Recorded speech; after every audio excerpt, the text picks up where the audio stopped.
Your Excellency, President Herzog, thank you for those truly extraordinary words. We are so honoured to have you and Michal here with us here this evening in Sydney, and I hope that you and your entire delegation is feeling very welcome here in Australia. Thank you. Your Excellency, the Governor of New South Wales, Margaret Beasley, and Mr. Wilson, two individuals who have gone above and beyond the call of duty over the past couple of months to be here for the Jewish community. Thank you for being with us tonight.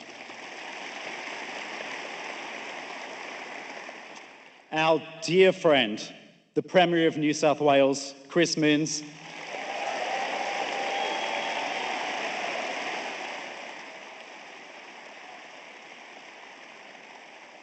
and keep the applause coming for his wonderful wife, Anna.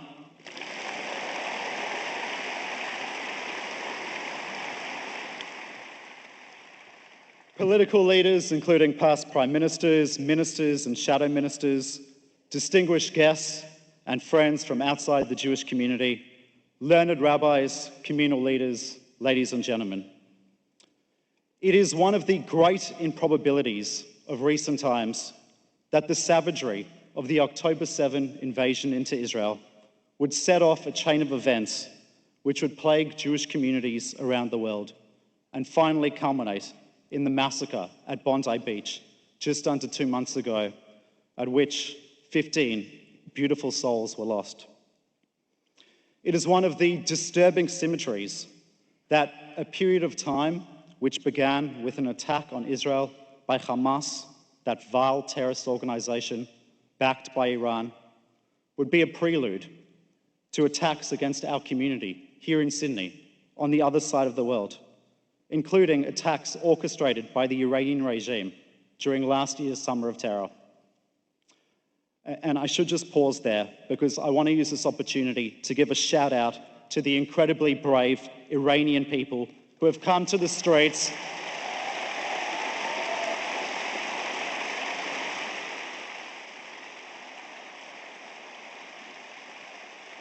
to protest against their despotic regime over the past few weeks at great personal cost. And tonight, we must send our love and unwavering support to them.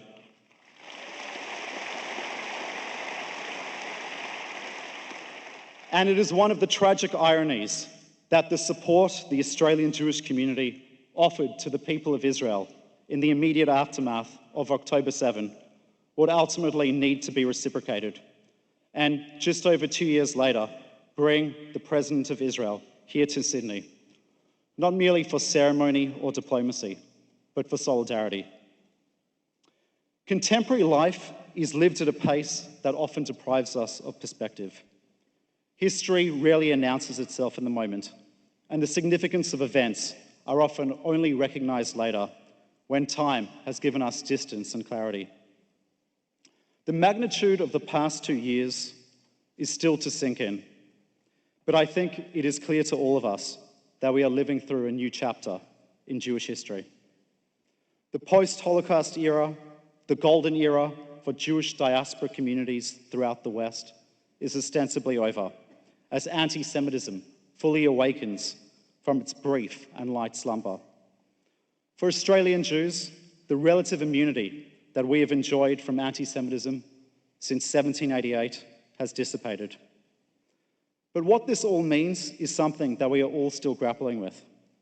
We are trying to place this period in its context in Jewish history and understand what it means for us, our families, and our community in the current moment. And this has always been our people's way. For to be Jewish in 2026 is to have inherited the stories of our ancestors, who almost without exception lived through tumult in their own eras.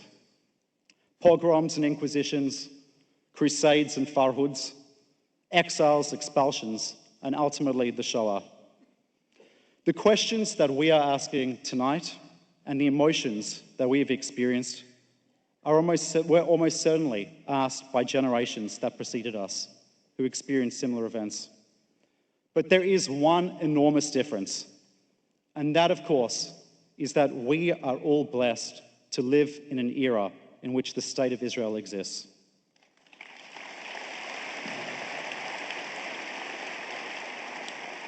For 2,000 years, across the four corners of the earth, the Jewish people never stopped dreaming about and praying for the land of Israel. In the darkest of days and the falsest of dawns, they never stopped dreaming about a refuge, a safe haven, about re-establishing sovereignty in our ancient homeland and regaining control over our own destiny.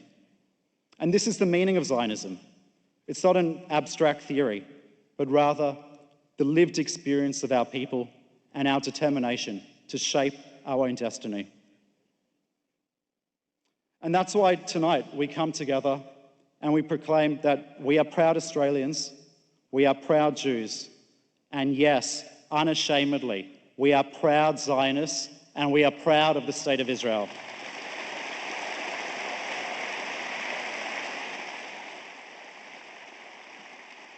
There should be nothing controversial about Jews and non-Jews who believe in the right of the Jewish people to have a homeland.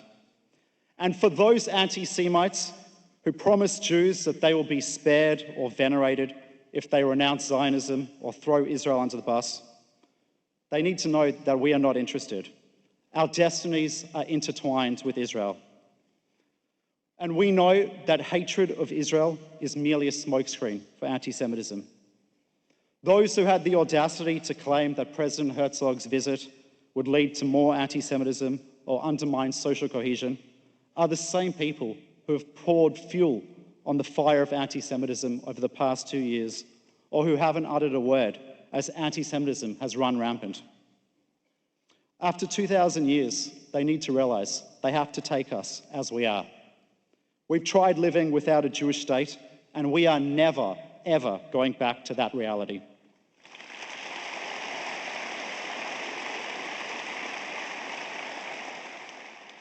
President Herzog, your visit here to Australia at this defining moment reminds us of the difference in the contemporary Jewish condition.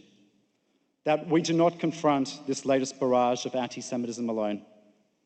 You remind us, like you did when you called Jeremy and I on the evening of December 14, as details were still coming out, that the State of Israel stands with our community and will always be there for Jews across the world. You've reminded us that both Israel and the Jewish diaspora do not exist alone, but rather that there is mutual dependence, that the strength of the Jewish people depends on the bond between our ancestral homeland and diaspora communities across the world.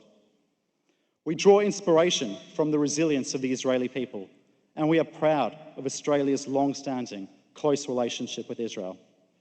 That Israel, despite facing threats on all of its borders, at the same time as being relentlessly demonized, chooses not to be the besieged nation, but rather the startup nation, which will never stop yearning for and working towards peace.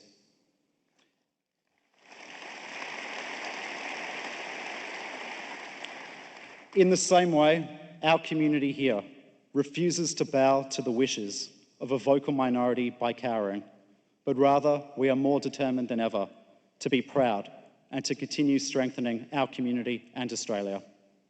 Your visit and your moving words tonight could not be any more appropriate or timely. This, for us, is a moment of comfort, and we've seen your and Michal's unique warmth and empathy through the way you've embraced our community, and in particular, the victims of the Bondi Massacre. But it is also a moment of redemption, to be able to stand with each of you here tonight, all 10,000 members of our community, and generations of Jews in spirit who at their time of hardship would have only dreamed to have had the president of a Jewish state with them, and appreciate the complete radical transformation of the Jewish condition in such a short space of time. This was the dream of our ancestors, and it's a dream which has become our reality. I'm now honoured to invite a man who needs no introduction to the stage, a champion of the Jewish people, someone who, together with New South Wales Police, CSG and the bureaucracy, has helped to make tonight possible. Our Premier, our dear friend, the Honourable Chris Minns. Thank you.